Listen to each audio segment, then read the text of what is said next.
Aloha, everybody. It's the White Lion. How's everybody doing? Does anybody know what day it is? What a special day it is? Think about it. It is one of the special days where there's a new moon, right? I don't know if anybody's heard of that. So I got something really special. I've been telling people for quite a while that I was going to do this. I don't know what people are going to think about it, but we've got something special. Besides the new moon, I thought we would bring something new up. I'm going to share this, and I just thought it was getting that sunlight energy, which is pretty neat, and stuff like that. So welcome. And kind of wanted to update people on what we're doing and show kind of what's going on right now. Besides, there's supposed to be it's a time where there's two moons set up, something like that. I actually shared it, I think earlier. Some people have been sharing it, and I just wanted to kind of look at that sunlight. Isn't that nice? Go out. I'd suggest everybody go out and get some sunlight. Of course, take some Moringa Can. Okay, and I put the link description. Enoch. We got the whole segment series, and I've just been recovering from a lot from just this belief. Look at that. Even that's $300,000. Someone who can prove that we have to pay our income tax. Check that out. That's unbelievable. There's no law saying we have to pay. And he did jail time for not doing it, but he got right out. They tried suing him several times, and they never won. So I found that interesting. Give it up for the superhero girl here. I don't know if I can say her name. Ahed Tamimi. Amazing. Go research her if you haven't. Standing up against the atrocity of Israel. Not going to get into politics again, as this is the Hallelujah show. We will be getting into a really cool topic that I've been telling people about, but we are non-biased. We are non-dogmatic, non-religious. Pause this and read. This is one of my best testimonials, how we reversed HIV. Amazing story. If you can read that, suggest doing that. It's a really cool story. That's my favorite, one of my favorites out of the hundreds and thousands we actually got. Many who are self-taught far excel the doctors, masters, and backshores of the most renowned universities. Did you believe that? And that's the truth. It's all this money wasted going into. And check this link out. That's got this. It's in the link description below about the 1,200 testimonial reviews. These are the most recent cures that we have compiled together.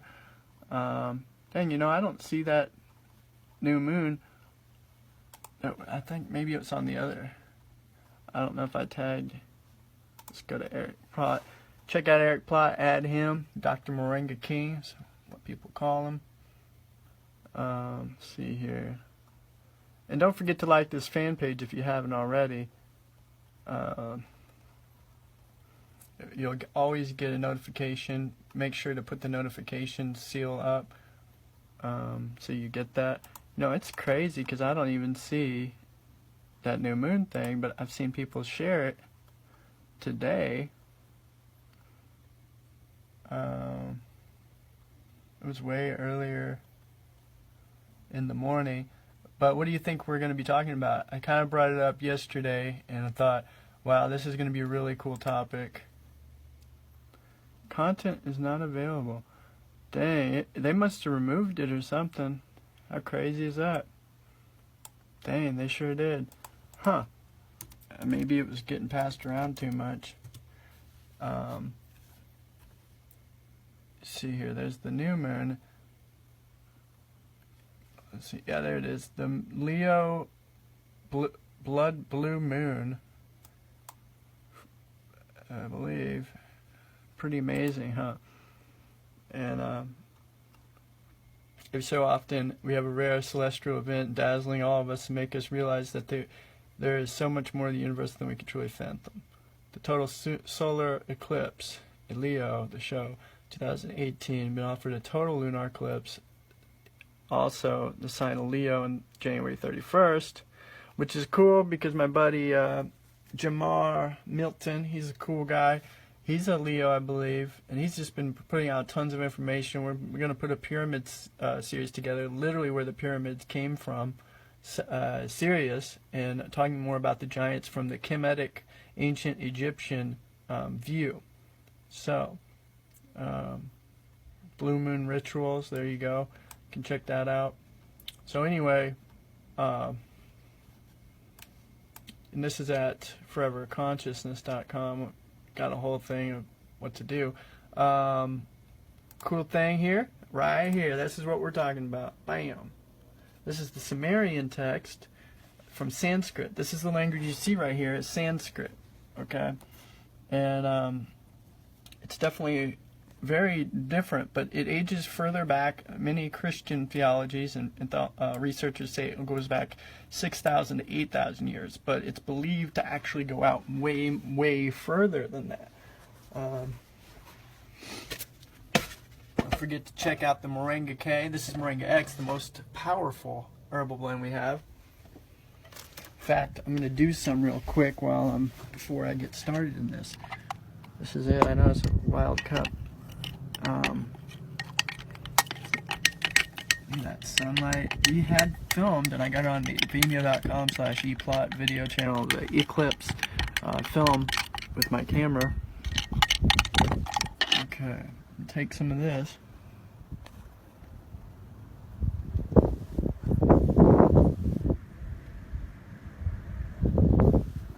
Oh yeah, that's how you do it. That's my feel good for the rest of the day. Okay, I actually have the entire Sumerian text for tablets 1 through 7. Okay, and I'm going to share that today. The cuneiform text, and I actually want to show as well a little something neat about, you know, some people may have heard of Stitchin. In his work, he pretty much he has translated the Sumerian texts in the past as well, and it's believed that the way he's done it is incorrect because he's created like a religion around it.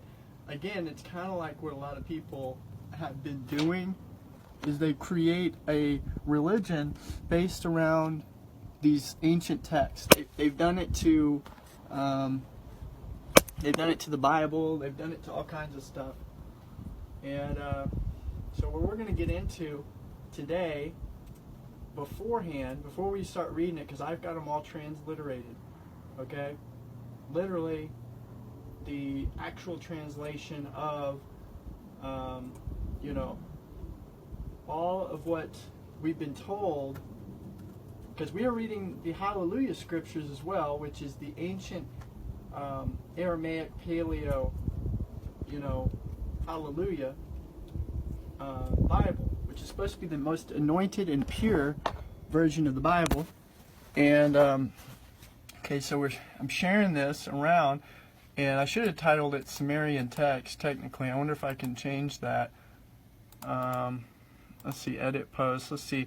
We'll call it Sumerian text because we are going to read the first, you know, Sumerian Sanskrit, let's say, text for the first time. Number 1, we'll just say cuneiform. Okay, I've actually taken the time and really translated it. Okay, like serious. This is going to be exciting because it is said by many people the story are very similar. Okay, and I'm just going to show we're again non-biased, non-dogmatic, non-religious. We're not taking any specific perspective other than just being open-minded. And written text literature, earliest known electronic text corpus of the Sumerian literature, ETCSL, project of University of Oxford, comprises a selection of over nearly 400 literary compositions recorded on source which come from the ancient Mesopotamia, modern Iraq, and date to late 3rd and early 2nd millennia BCE. The corpus contains Sumerian text and transliteration, English prose translations, and bibliographical information for each composition. The transliterations and the translations can be searched, browsed, and read online using the tools of the website. Funding the ETCSL project came to an end in summer 2006. No work is currently being done by the site or its contents. For more information, you can site map and check out more of that. By the way, I just want everybody to know that your Hallelujah Bibles have been sent out, and thank you for helping us out and supporting the Hallelujah Show with the Hallelujah Bibles, as well as all the Moringa. We have like the Ultima here. This one's a bit messy. That's my own batch. Have been sent out, shipped out. So if you order a couple, we have many full pounds of Moringa pure powders gone out, and the Moringa X, as well as all veggie caps have been sent out, and the Moringa Queen Oil. So thank you all so much for that and all the support. Right now, that's kind of the update as well, that we had issues with our card processor, and don't want to sound like the sore loser or anything like that, or just bummed out, but we've been hit hard because our information is groundbreaking. We're touching on topics and we understand the history. We've researched very deep, find things that apparently we've kind of crossed the line of where we can go. What I've found is that usually when you do this, you end up somewhat stepping on toes in a sense, but that's not our initiative. Our initiative is to know the true truth, and that's what we do. Is we are thought professing, not a pastor, not a preacher, not a prophet, none of that. We're just actually reading and going further than where your conventional researchers go, and going above and beyond that. So this is, I want to show you, because a lot of people had Stitchin, Zachariah Stitchin, his works, which I think he passed recently, have he has many books written on the topic, and he's actually incorrect. It says stitchiniswrong.com, and here, let's just jump right into it here and check this out. As you can see, I'm here at the website of the Electronic Text Corpus of Sumerian Literature. I'm going to show all of you how to search for the term Anunnaki in the Sumerian literature. You'll notice this is maintained by Oxford University. The database has 400 literary compositions that it draws from. It's all the major epics, all the major sources. You can get results in transliteration, and you can get to English translations once you've searched. And I'm going to show you how to do that. You need to make a fundamental decision. You're either going to take Zechariah Sitchin's books and take his word for what he says about the Anunnaki, and he rarely ever tells you what text he's citing. Or you can go to this website, search the term yourself. You'll be able to go to this site and type in what I'm going to type in, which you're going to see me do. Search the text corpus for yourself, get to the data, and look all of them up. And I'm supremely confident that you're not going to find any evidence at all for the translations and the ideas that he puts forth in his books and says that are in the Sumerian texts. So let's get started. The first thing you need to do is click on Advanced Search. And let me make this page a little larger. Here at the top, in Search For, you need to type in those letters exactly as I have them. This tells the search engine that it's looking for Anuna, and it's a deity name. Just leave form the way it is. After you do this search, you can come back and play with this a little bit and sort by keyword, and you're searching all the texts in the corpus. So once you've done that, just hit your enter key, and our search is populating. Take a little bit of time. Don't have a super fast connection, but we have 182 hits So 182 occurrences of the term Anunnaki. You see in green, you're going to have the various spellings. So it even catches alternative sign spellings and text spellings, if I could say it that way. And you could just scroll down here. I've made a PDF of this search and put it on the website. The PDF's not really going to do you that good, or that much good. I'd rather see you run the search for yourself, because here on the left, you'll notice we have a numbering system here. If you see TR right here, my cursor's right at it, that means there's a translation available.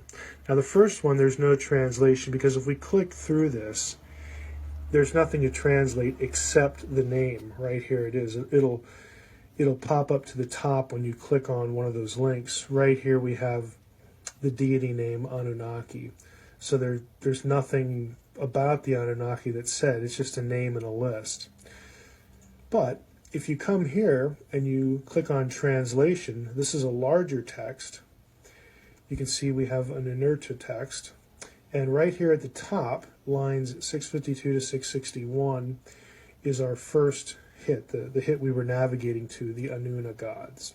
So this is how you use your search results, and I invite you, I challenge you to run the search, look up all the occurrences of Anunnaki yourself, and you'll find out that Zecharia Sitchin really is just not telling you the truth about the Anunnaki.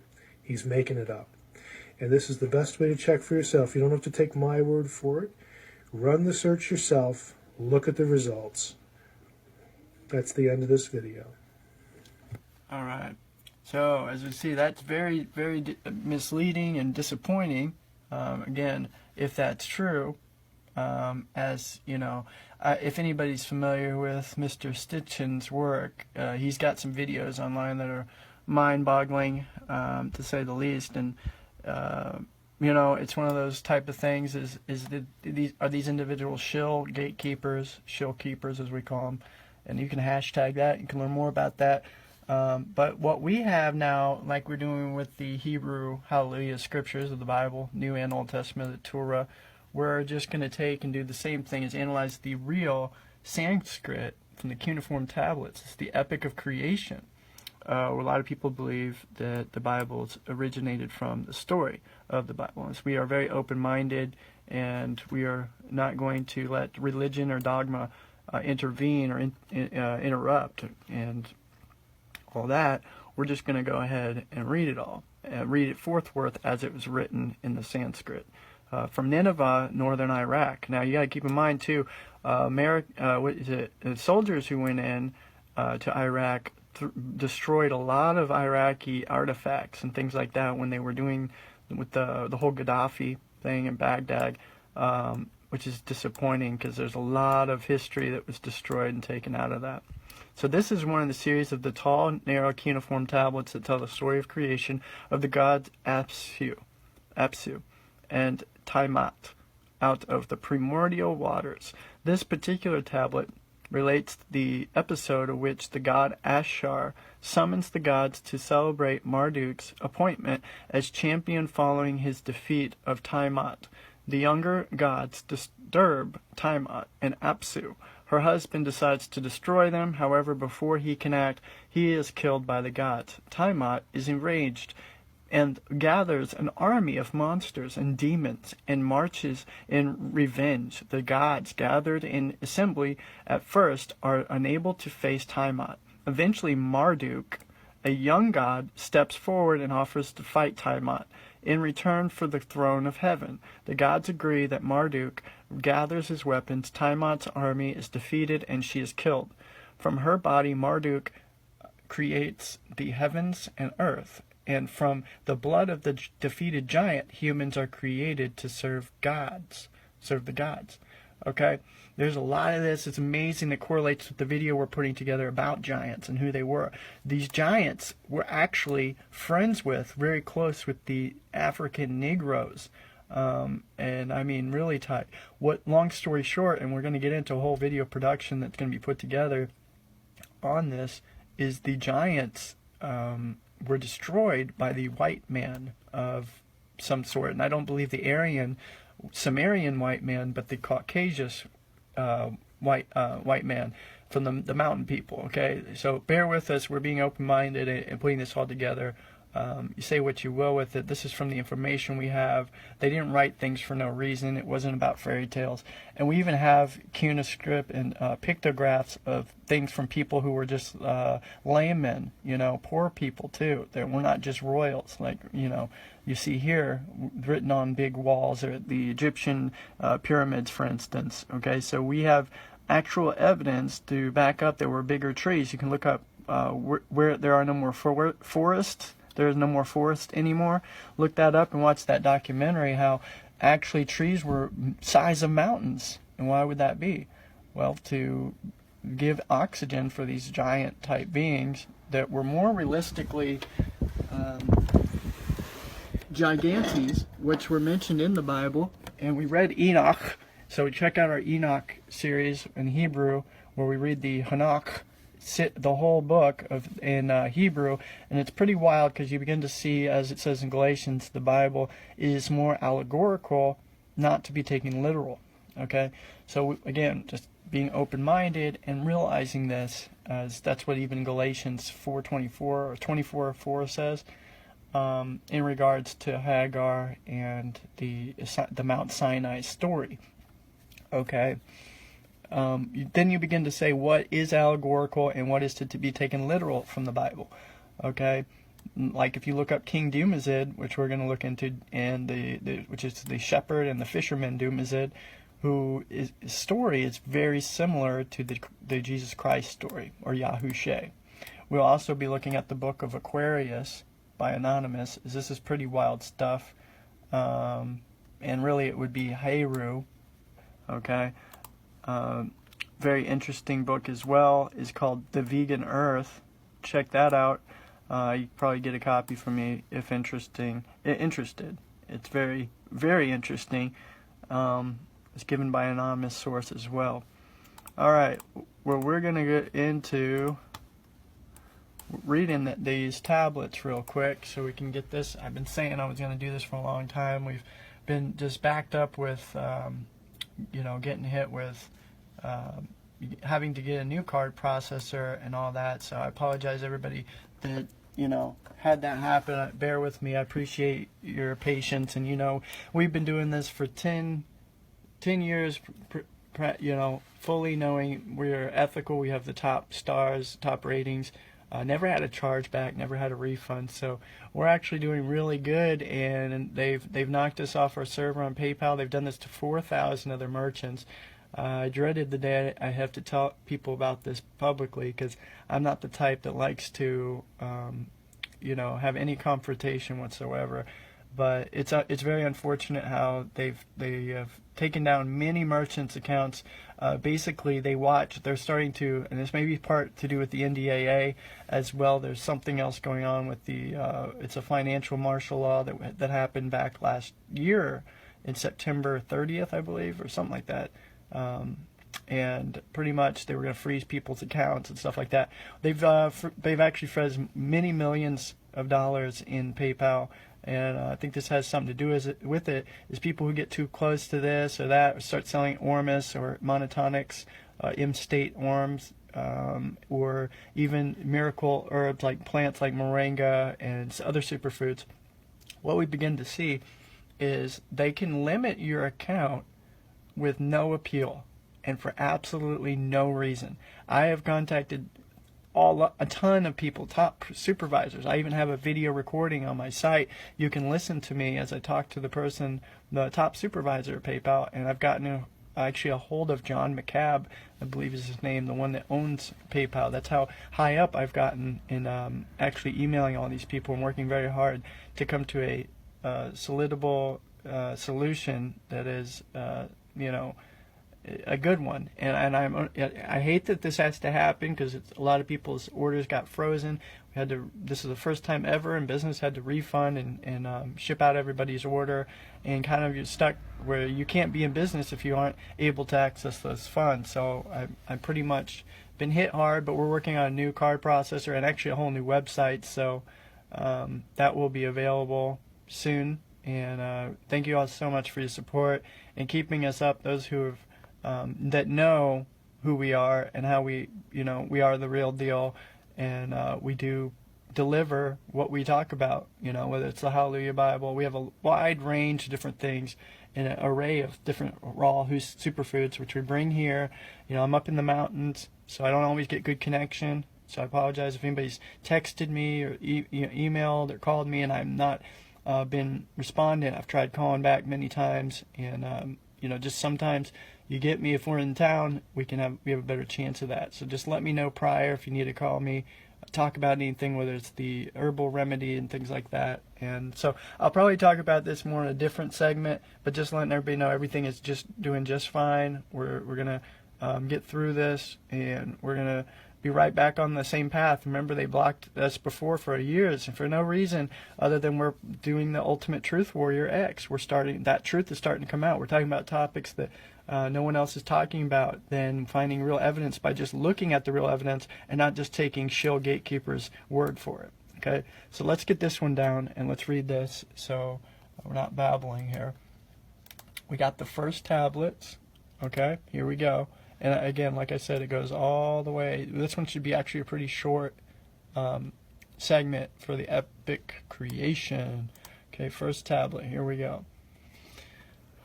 When in the height heaven was not named, and the earth beneath did not bear a name, and the primal Apsu, who begat them, and chaos, Taimut, the mother of them both. Their waters were mingled together, and no field was formed, no marsh was to be seen. When the gods none had been called into being. When of the gods none had been called into being. Okay, so no gods, and none bore a name, and no destinies were ordained.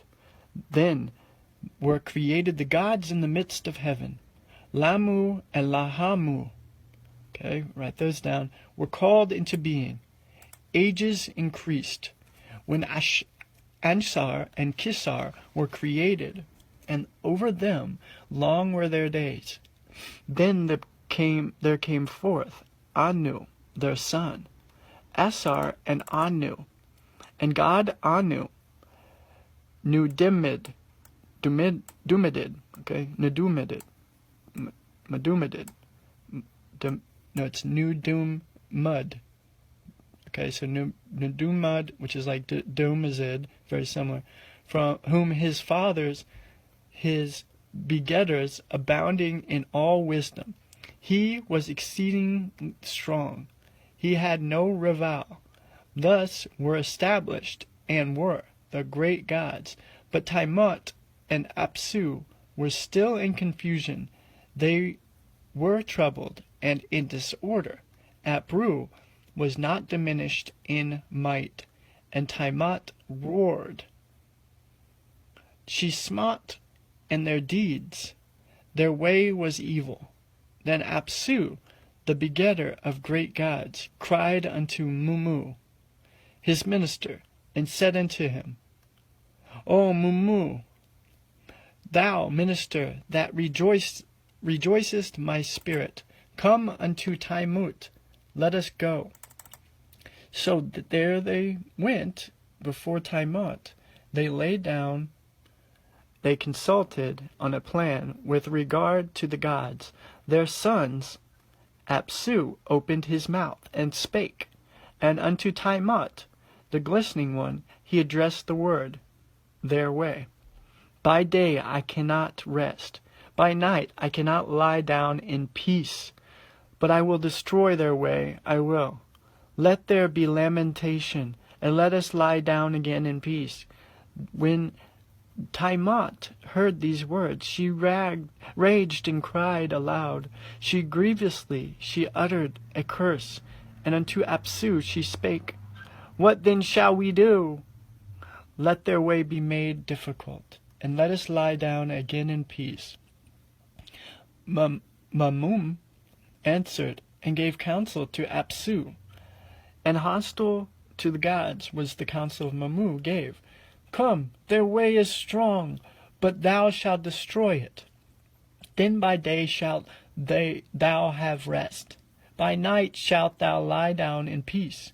Apsu hearkened unto him, and his countenance grew bright. Since he, Mamu, planned evil against the gods, his sons, he was afraid. His knees became weak, and they gave way beneath him, because of the evil which their firstborn had planned. There they altered. They, lamentation, they sat in sorrow. Then Ea, who knoweth all that is, went up, and he beheld their muttering. Okay. About 30 illegible lines. So there's 30 illegible, non-readable lines right after this. Okay? But then it begins. He spake, he hath conquered, and he weepeth and sitteth in tribulation of fear. He shall not lie down in peace. Apsu is laid waste, and Mamu, who were taken captive, and thou didst. Let us lie down in peace. They will smite. Let us lie down in peace. Thou shalt take vengeance for them. Until the tempest shalt thou. And Tiamat hearkened unto the word and bright God, and said, Shalt thou entrust? Let us wage war. The gods in the midst of, for the gods did she create. They banded themselves together, and at the side of Tiamat they advanced. They were furious. They devised mischief without resting night and day. They prepared for battle, fuming and raging. They joined their forces and made war. Umer Habur, Tiamat, who formed all things, made in addition weapons invisible. She spawned monster serpents, sharp of tooth and merciless of fang. With poison instead of blood, she filled their bodies. Fierce monster vipers she clothed with terror. With splendor she decked them. She made them of lofty stature. Whoever beheld them, terror overcame him. Their bodies reared up, and none could withstand their attack. She set up vipers and dragons, and monster lahamu, and hurricanes, and raging hounds, and scorpion men. And mighty tempest, and fishmen, and rams, bore cruel weapons without fear of the fight. Her commands were mighty, none could resist them. After this fashion, huge of stature, she made 11 kind of monsters among the gods who were their sons. Inasmuch as he had given her support, she exalted King Nu. In their midst she raised him to power, to march, to give the battle signal, to advance to the attack, to direct the battle signal, to advance to the attack, to direct the battle, to control the fight. Unto him she entrusted in costly raiment. She made him sit, saying, I have uttered thy spell in the assembly of the gods. I have raised thee power. The dominion over all the gods have I entrusted unto him. Be thou exalted, thou my chosen spouse. May they magnify my name over all them, the Anunnaki. Okay, and now you got to keep in mind this translation said Anunnaki. This is what we're coming to, and it's supposed to be different, like we just read. So this is something interesting to know. There's one that's a story that's created kind of a religion, and then there's the reality. These were Anu gods. Okay, and she gave the tablets of destiny on his breast and laid them, saying, Thy command shall not be without avail, and the word of thy mouth shall be established. Now kings you thus exalted, having received the power of Anu, decreed the fate among gods his sons, saying, Let the opening of your mouth quench the fire god. Whoso is exalted in battle, let him display his might. And that is tablet 1. We will continue to tablet 2, 3, 4, 5, 6, and 7, and the epilogy.